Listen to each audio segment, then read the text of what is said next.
안녕하세요. 복귀TV의 정복기 목사입니다. 오늘은 요한계시록 제대로 알기라고 한 시리즈 영상을 오늘 만들려고 합니다. 왜냐하니까 요한계시록과 관련한 너무나도 자극적이고 그리고 성경에서 벗어난 영상들이 유튜브 상에 너무나 많은 것을 제가 확인을 했습니다. 그래서 총 한 4개 또는 5개 정도로 영상을 올릴 건데요. 오늘 특별히 이 666, 다들 흔히 베리칩이다, 666은 베리칩이다 라고 하는 잘못된 이야기들이 너무나 한국교회에 많이 퍼져 있었고, 또 지금도 유튜브 상에서는 이러한 영상들이 꾸준히 올라오고 있습니다. 그래서 오늘 이 베리칩 은 666이 아니다, 즉 666은 베리칩이 아니다 라는 오늘 이야기를 좀 함께 하면서 요한계시록을 우리가 어떠한 방식으로 읽는 게 좋은지 한번 좀 이야기를 하려고 합니다. 요한계시록은 사실 사도 요한이 반모습에서 1세기에 쓴 편지입니다. 서신서라는 것이죠. 그래서 그 편지라는 것은 어떤 발신자가 수신자에게 어떤 수신자가 처한 상황에서 어떠한 목적을 가지고 쓴 것이 바로 서신서라는 겁니다. 그렇다고 볼 때 이 사도 요한이 반모습에서 환상을 봅니다. 그래서 환상 가운데 그가 본 환상을 글로 표현하다 보니까 요한계시록은 어떤 상징, 어떤 묵시, 어떤 예언적인 것들이 버무려져서 등장하다 보니까 요한계시록 해석에 있어서 어려움들이 많습니다. 그래서 상징적인 어떤 이야기들이 많이 나오니까 그 상징을 굉장히 영적으로 또는 영해해서 또는 그 당시 본문과 1세기 당시 상황과 연결하지 않고 바로 현재로 가져와서 그 의미를 해석하고 번역해버리는 오류들이 굉장히 많다는 것입니다. 그래서 우리가 요한계시록을 읽을 때는 1차적으로 1세기 당시의 어떤 상황 속에서 사도 요한이 편지를 썼다는 것, 그리고 수신자들이 처한 로마 시대에 박해받는 상황 가운데 그들을 위로하고 죽음에서 부활하신 그리고 승리하신 그 예수 그리스도의 승리를 통해 고난받고 박해받고 있는 이 성도들을 위로하기 위해 썼다는 것을 좀 잘 먼저 알아야 합니다. 칼빈이 죽기 전에 이 요한계시록을 만약에 주석을 남겨놓았다면 훨씬 더 한국 기독교에 도움이 되었을 텐데, 아쉬운 것은 칼빈이 칼빈 주석을 죽기 전에 쓰지 못하고 하나님 나라에 갔다는 것이죠. 자, 그러면 오늘은 본격적으로 이 666은 베리칩이 아니다 라는 이야기를 오늘 좀 함께 하려고 하겠습니다. 이 베리칩 사건이 사실 한국과 미국을 비롯해서 전 세계 기독교인들에게 상당히 이슈가 되었습니다. 베리칩이 뭐 제2의 선악과다, 베리칩이 666 짐승의 표임으로 이 베리칩을 받으면 지옥에 간다, 이런 이야기들이 많이 회자되었습니다.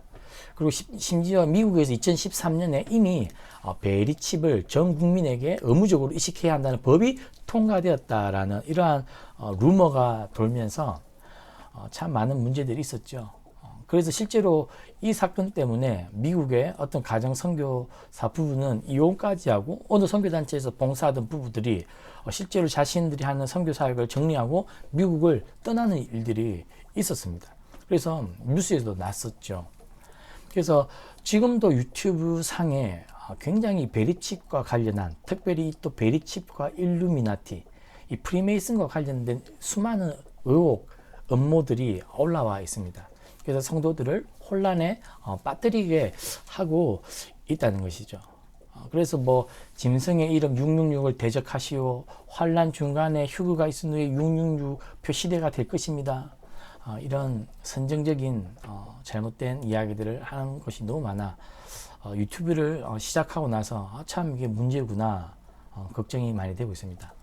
그래서 지금까지 이제 베리칩에 대한 관련된 책들이 사건 때문에 미국의 어떤 가정 선교사 부부는 이혼까지 하고 어느 선교단체에서 봉사하던 부부들이 실제로 자신들이 하는 선교 사역을 정리하고 미국을 떠나는 일들이 있었습니다.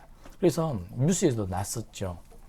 그래서 지금도 유튜브 상에 굉장히 베리칩과 관련한, 특별히 또 베리칩과 일루미나티, 이 프리메이슨과 관련된 수많은 의혹, 음모들이 올라와 있습니다. 그래서 성도들을 혼란에 빠뜨리게 하고 있다는 것이죠. 그래서 뭐 짐승의 이름 666을 대적하시오, 환란 중간에 휴거가 있은 후에 666 표시대가 될 것입니다. 이런 선정적인 잘못된 이야기들을 하는 것이 너무 많아 유튜브를 시작하고 나서 참 이게 문제구나 걱정이 많이 되고 있습니다. 그래서 지금까지 이제 베리칩에 대한 관련된 책들이 예언에서 나온 데이비드 차의 마지막 신호, 그다음에 장 조셉의 베리칩에 숨겨진 사단의 전략, 이정철 씨의 뭐 베리칩은 짐승의 표다, 성경에 기록된 영생의 뭐 이런 책들, 신세계 질서의 비밀, 비밀과 업무의 세계사, 이런 책들이 아주 이제 성도들을 잘못된 오해로 인도를 한 것 같아요.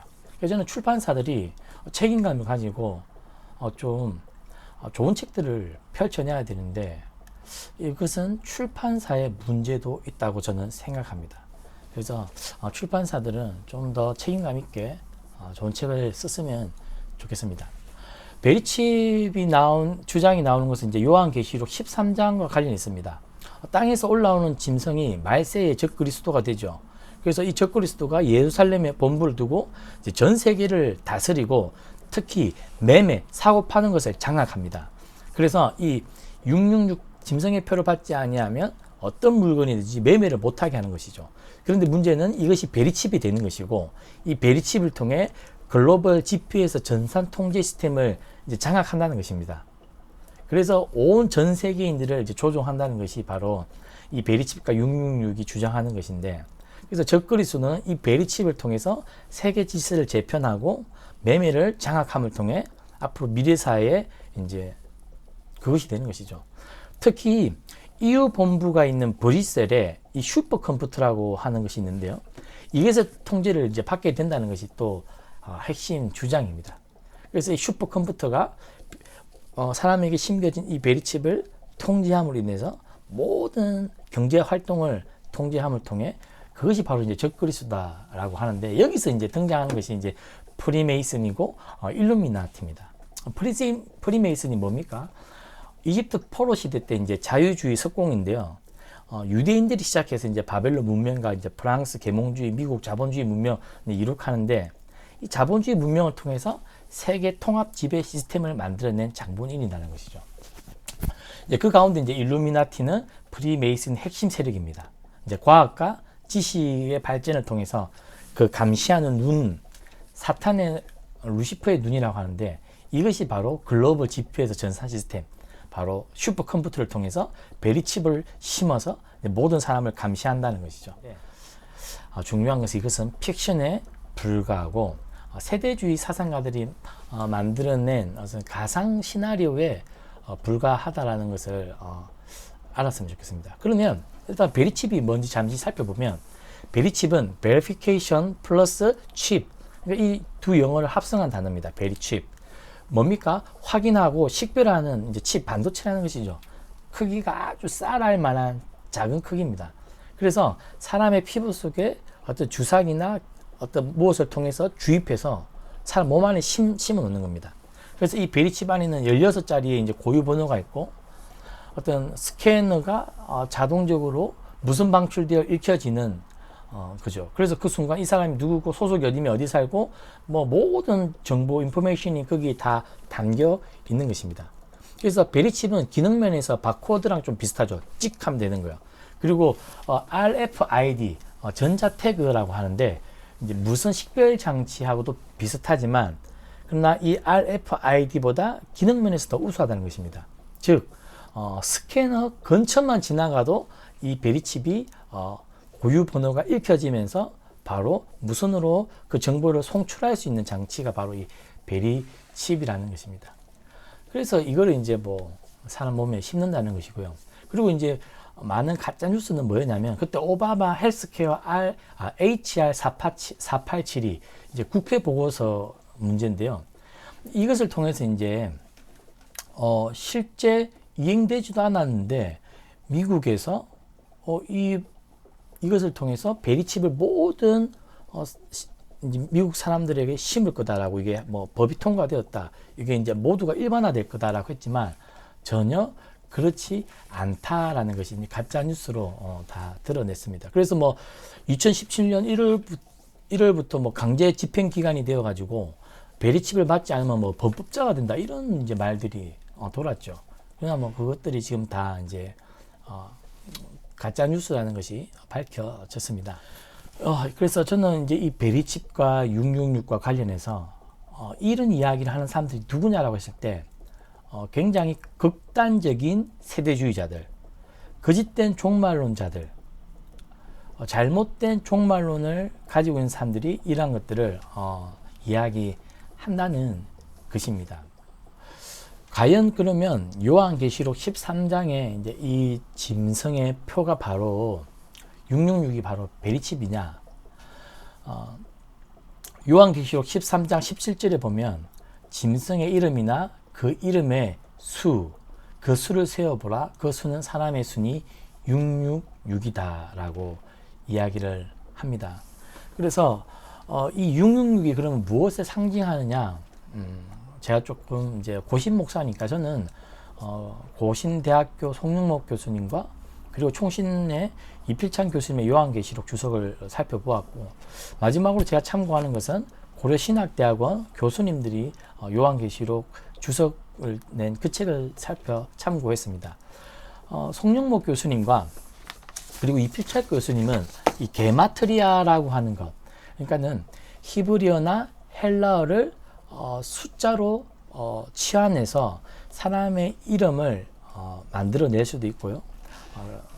그렇게 하는 것인데, 이 게마트리아 이론에 근거해서 666이 송영목 교수님 같은 경우는 네로 황제로 보기도 하더라고요. 그리고 더 나아가서는 완전에 도달할 수 없는 율법주의로 대변하는 불완전의 종교인 유대교를 가리키는 상징적인 숫자로도 볼 수 있다라고 이야기를 했습니다. 송영목 교수님은 분명한 것은 666을 사도 요한 당신의 인물로 봐야지 미래적 인물로 보아서는 안 된다. 사도 요한이 편지를 썼을 때 666을 이야기했을 때 그 당시 수신자들이 이 666이 가리키는 것이 무엇인지 이해할 수 있는 방식으로 편지를 썼다는 것입니다. 그런데 이것을 바로 미래로 가져와서 베리칩이고 이것이 슈퍼컴퓨터고 라고 치환해서 이해하는 것은 굉장히 전교회적인 역사적인 문맥 가운데서 이것을 뛰어넘고 해석하는 잘못된 방식이라는 것이죠. 그런데 이제 고려신학대학원 교수님들은 666을 게마트리아로 해석하는 방식에 대해서 인정하지 않고 있습니다. 그 이유는 게마트리아는 이 당시 이제 사도 요한이 헬라어로 무엇보다 이제 수신자들에게 편지를 썼는데 왜 히브리어로 바꾸어서 게마트리아를 히브리어로 바꾸어서 하느냐는 것이죠. 그리고 또 문제는 철자, 요드 하나가 빠져 있다라고 하는 것입니다. 그래서 더구나 이제 요한이 계시록을 쓸 당시에는 네로는 벌써 죽고 없다. 당시의 로마의 황제는 도미티아누스다라고 이야기를 하고 있습니다. 그래서 송영목 교수님은 좀 더 빠른 시기에 요한계시록이 쓰여졌다라고 보지만 신대원 고려신학대학원 교수님들은 도미티아누스 당시에 이 편지가 쓰여졌을 것이다 라고 보고 있는데 저도 도미티아누스 시대에 사도 요한이 편지를 썼을 것으로 봅니다. 그런데 이제 개혁주의 주석가들은 이 666을 되게 상징적으로 이해한다고 합니다. 6은 7에서 하나 모자라는 수이니 불완전한 수라는 것이죠. 인간의 교만을 의미하고 그것이 색이 모인 것은 인간의 교만이 극에 달한 것으로 보고 있다는 것이 이제 개혁주의자들의 666에 대한 관점인데요. 뭐 그레이다누스, 핸드릭슨, 그 다음에 빌 등이 이러한 관점을 지지하고 있습니다. 그런데 이제 신대원 교수님들은 문맥상 그리고 원어 주석상 가장 자연스러운 해석은 이 666이 당시 도미티아누스를 가리킨다라고 보고 있다는 것이죠. 그래서 두 번째 짐승이 당시 그리스도인들을 핍박하고 괴롭힐 때 누구였겠습니까? 작게는 도미티아누스 황제이기도 하고 더 크게는 로마 제국이 될 수 있는 것이죠. 그러나 이제 신대원들이 쓴 이제 주석에서 눈여겨보는 것은 좀 더 안전한 방법은 확실한 증거가 발견되기 전까지는 개혁주의자들의 상징적인 해석을 받아들인 것이 더 안전해 보인다. 저는 이제 여기에서 그리스도인들이 어떤 중요한 성경 해석의 원칙, 성경이 알려주는 데까지 가는 것, 그리고 성경이 멈추는 데서 멈추는 것, 이것이 우리 개혁주의자들의 어떤 성경을 해석하는 방식이 아닐까 저는 생각해 봅니다. 어쨌든 마무리하겠는데요. 베리칩이 666이 아니다라는 것입니다. 그리고 이 베리칩을 통해서 GPU에서 전산 통제 시스템을 통해서 프리메이슨이나 일루미나티나 적그리스도가 전 세계를 통제한다. 이러한 것은 픽션에 불과하고 거짓된 시나리오에 불과한 음모론과 지나친 상상력이고 요한계시록의 어떠한 시대적 상황과 문법적이고 원어적인 어떤 해석에서 너무나도 멀리 가 있는 해석이다라고 이해하시면 되겠습니다. 그래서 저는 고려신학대학원에서 쓴 이 요한계시록 주석을 한번 구독자들이 꼭 한번 읽어보면서 추가적으로 더 중요한 정보들을 얻어갔으면 좋겠습니다. 오늘 첫 번째 시간 요한계시록 제대로 알기 첫 번째 시간을 마치도록 하겠습니다. 복귀TV의 정복기 목사입니다.